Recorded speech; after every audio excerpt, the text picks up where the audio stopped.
अस्सलाम वालेकुम। मैं डॉक्टर अनील शफ़ी, मैं एक कंसल्टेंट साइकाइट्रिस्ट हूँ और आज मैं एक और इम्पॉर्टेंट टॉपिक के ऊपर आपसे कुछ बातें शेयर करूँगा। ये एक बीमारी है जिसको हम ऑल्फैक्टरी रेफरेंस सिंड्रोम कहते हैं। इस बीमारी में क्या अलामतें आती हैं? इस बीमारी में इंसान को अक्सर ऐसे महसूस होता है जैसे मेरे जिस्म से कोई स्मेल आ रही है, कोई बदबू आ रही है। और वो जिस्म के किसी भी हिस्से के बारे में हो सकता है।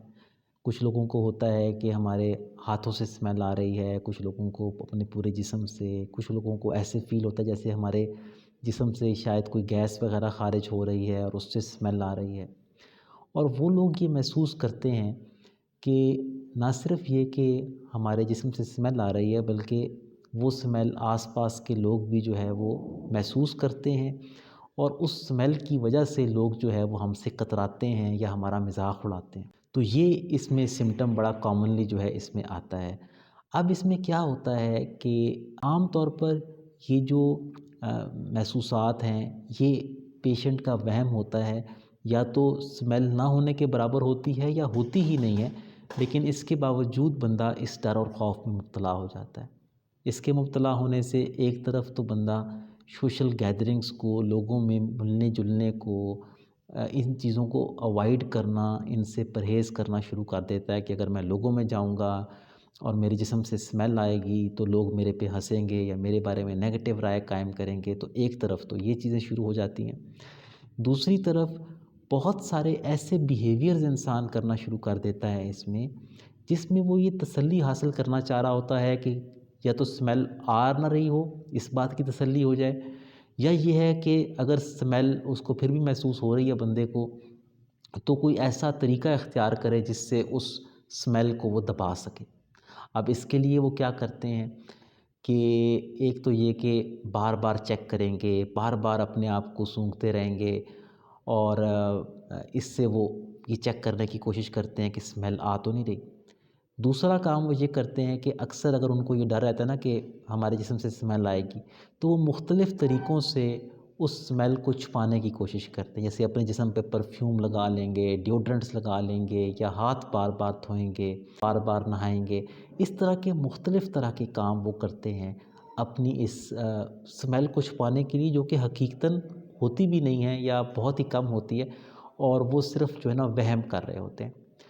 तो ये मर्ज़ देखा भाला है और इस मर्ज़ को हम ऑब्सेसिव कंपल्सिव डिसऑर्डर के स्पेक्ट्रम में शुमार करते हैं। यानी ये वो डिसऑर्डर है जो कि वहम वसवसे की बीमारी की एक, समझ लें, एक ज़ेली शक्ल है। ये अगरचे अलामात के लिहाज से आपको ये लगेगा कि है थोड़ी बहुत ही अलामात हैं, लेकिन ये इंसान की ज़िंदगी को जो मुतासिर होता है बंदा, उसकी ज़िंदगी को बड़ा नेगेटिव तरीके से इम्पेक्ट करती हैं।